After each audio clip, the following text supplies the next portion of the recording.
নমস্কার, কেমন আছেন সবাই? আমার আর একটি রান্নার ভিডিওতে আপনাদের স্বাগত। আজ আমি বানাবো চিকেন চিজ বল। তার জন্য এখানে 150 থেকে 200 গ্রাম মতো চিকেন নিয়েছি। তার মধ্যে 3টে কাঁচা লঙ্কা, 4 কোয়া রসুন, অল্প একটু আদা দিয়ে এটাকে একটা মিহি পেস্ট করে নিলাম। পেস্টটা যতটা সম্ভব মিহি করেই করতে হবে, তাহলে বল বানানোর সময় সুবিধা হবে। এর মধ্যে আমি অ্যাড করলাম 1 চামচ চিলি ফ্লেক্স, 1/2 চামচ গোলমরিচের গুঁড়ো, স্বাদ মতো নুন আর 2 চামচ ব্রেড ক্রাম্বস, আর সেই সাথে দিলাম 1 চামচ সাদা তেল দিয়ে, আর সেই সাথে দেবো একদম সামান্য একটু গরম মশলার গুঁড়ো। আমার কাছে যেহেতু অরিগ্যানো ছিল না, সেই জন্য গরম মশলার গুঁড়োটা অ্যাড করলাম। এবার সব কিছুকে খুব ভালোভাবে এখানে হাত দিয়ে মেখে নেব, যতটা সম্ভব ভালোভাবেই মেখে নেব। এটাকে মেখে এবারে আমি এখানে চিকেনটাকে বলের আকারে গড়ে নেব। ছোট ছোট করে কেটে নিয়ে এটাকে সুন্দর করে হাত দিয়ে গোল করে বল বল করে তৈরি করে নেব। যেহেতু চিকেন চিজ বল, সেই জন্য বলের শেপটা দেওয়া অবশ্যই প্রয়োজন।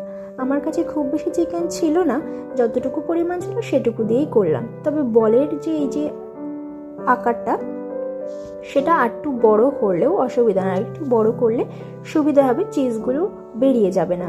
আমার যেহেতু মাংসের পরিমাণ অল্প ছিল, সেই কারণে বলগুলোকে আমি একটু ছোট আকারেই করে নিয়েছি, কিন্তু মাংসের পরিমাণ বেশি থাকলে বলগুলোকে অবশ্যই আর একটু বেশি বড় করবে। এখানে আমি একটা প্রসেসড চিজ নিয়েছি, নিয়ে এটাকে আমার 8টা বল হয়েছিল, 8 টুকরো চিজ এখানে আমি কেটে নেব, ছোট ছোট করে কেটে নেব, যেহেতু ছোট বলগুলো ছোট। এবারে ওই মাংসের যে বলটা তৈরি করেছিলাম, সেই বলটার মধ্যে আমি একটা একটা করে চিজ নিয়ে আবার সেটাকে সুন্দর করে বলের শেপ দিয়ে দেব। এভাবে আমি প্রত্যেকটা চিকেন বলকে চিজ দিয়ে তৈরি করে নেব।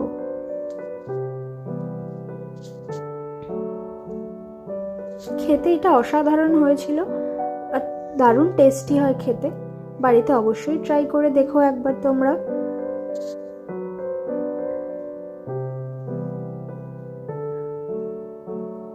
ব্যাস, এখানে আমার সবকটা বল একেবারে সুন্দর করে চিজ দিয়ে রেডি করা হয়ে গেছে। আমি যেহেতু এক্ষুনি বানাবো না, সেই কারণে এটাকে একটা এয়ারটাইট কন্টেনারে ভরে ফ্রিজের মধ্যে রেখে দেবো।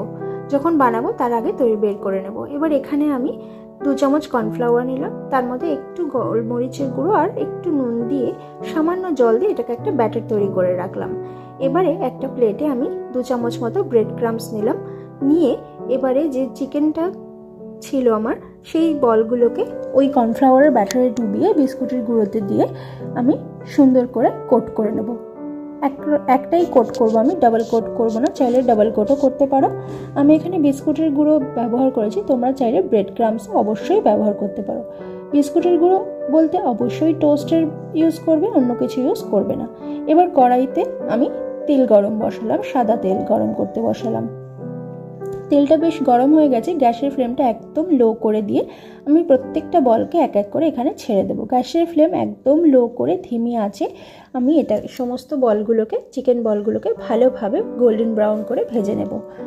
যেহেতু আমার বলগুলো ছোট হয়ে গেছিলো, চিকেন বলগুলো, সেই কারণে দেখো চিজগুলো একটু বেরিয়ে এসেছে।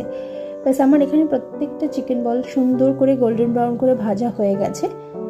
এগুলোকে আমি এবার তুলে নেব। আজকের মতো ভিডিওটা এখানেই শেষ করলাম। ফেসবুক থেকে দেখলে পেজটা অবশ্যই ফলো করে দিও, আর ইউটিউব থেকে দেখলে চ্যানেলটাকে অবশ্যই সাবস্ক্রাইব করে দিও। ভালো লাগলে লাইক করো, শেয়ার করো, কমেন্ট করতে একদমই ভুলো না। আজকের মতো এখানেই শেষ করলাম। বাই।